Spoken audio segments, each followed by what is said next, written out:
Well, good evening. Tonight I will be reviewing the Smove Mobile SMOVE Gimbal. I've already unboxed it. I'll maybe put it at the end or the front or wherever. If you want to send money, send it to Uncle Sam. You want to drink bourbon? Drink bourbon. So my 2 cents on this, it's a gimbal. That's pretty much it. It's a gimbal. There's nothing special about it. I thought it had a face follow feature. It came in this lovely box. Lovely box. Out of Elmsford, New York. Never been there. Been to Manhattan a few times. Never been to Elmsford. Been up to the Adirondacks and stuff like that. It comes with in this funny little case. Come on. I mean, you know, I guess it keeps it protected, but it is a funny little.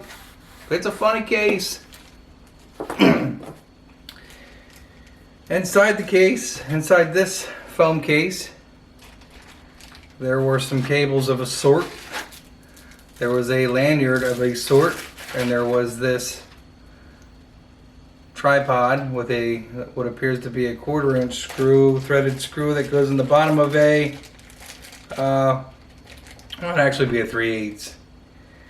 And I didn't look at it closely, but the assorted cables have micro USB to micro USB connection and a micro USB to USB-C connection so that you can charge your phone if you would like to do so from the gimbal itself, and a port up top.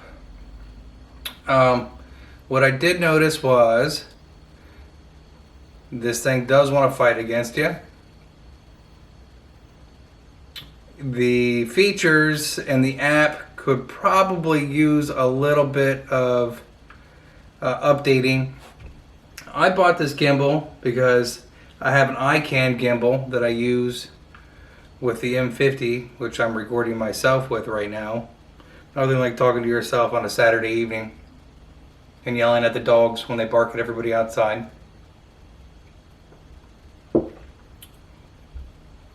The gimbal itself is, you know, I thought I was buying the Pro, the Smove Pro. I tried to buy this on Cyber Monday, and their site just is kind of a little quirky, kind of like Uncle Sam. He wants your money. So that being said, plastic housing for the gimbal motors. The gimbal motors do get warm. The features as a standard gimbal, left and right joystick, blah blah blah, tilt pan, etc. Those all work fine. I mean, it's a gimbal. It's an overpriced gimbal in my opinion. Probably better off buying something in the $100 range, $130 range, instead of paying $170 for something you're disappointed in. I thought this would have the face follow feature where the application will be able to track an object. Instead, that does not seem to be the case. And I've read through the tiny little manual, 8-page manual. The entire back page is about how they're not held liable for crap. And on page 6, is it page 6? Yes. Under gimbal initialization, and this is where, you know, it's attention to details. I mean, I'm not the most detailed person, but you know, I try to get it right the first time. If not, at least accept accountability for it if you've done screwed up. Initialize gimbal when number 1, smartphone fails to remain level. Number 2, gimbal has been used for a long period of time. I think they meant to say gimbal has not been used for a long period of time. So it's things like that that kind of chat my hide. They give you this nice little quick start card. I already charged this thing up. Takes about an hour to charge. They tell you to use their cable, which is funny. It's just a micro USB cable with a 1.5 USB charging adapter. The funny thing is either the USB port is poorly soldered onto whatever crappy circuitry they have in here. And I'm gonna say it's that, because when I was having some difficulties getting it to charge, I would get a red light and green light flashing on the indicator side. And I went over and jiggled the cord a little bit, and that seemed to remediate the issue, where then it was just red and remained red until it was green, which meant or indicated that it was charged completely. As far as the gimbal goes itself, it's a gimbal. I thought, like I said, I bought it because I thought it had this face follow feature there, or an object follow feature. It does not have an object follow feature as I had anticipated. The features that it has are panning mode, lock mode, follow mode, which I thought was, like face follow mode. But in the follow mode, the joystick is pushed to the left, right. To push and control the angle is minus 30 degrees, plus 30 degrees, push it upward or downward to realize pitching control. 3 clicks on the function button is called switching camera lens, which I have absolutely no clue what the hell that is. All it says here in the explanation is that it needs to be used with the Smove Mobile app.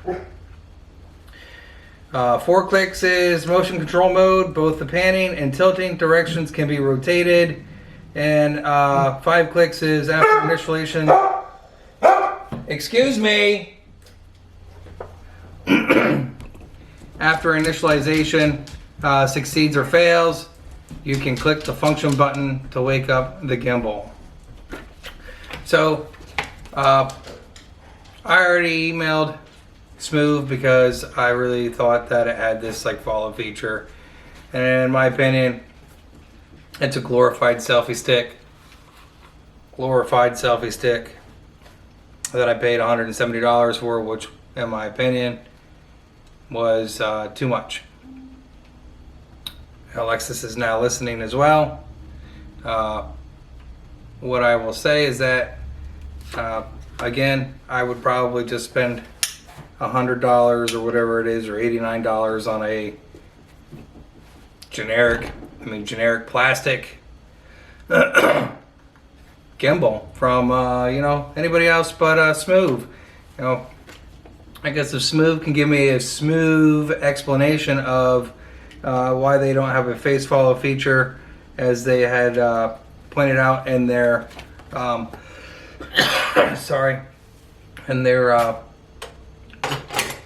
ad that they kept pumping into my streams for the last year and a half.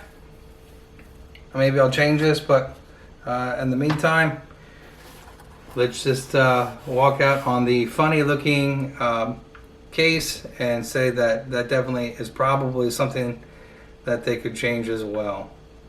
Have a safe and happy and Merry Christmas. And yeah, I said Merry Christmas and a Happy New Year.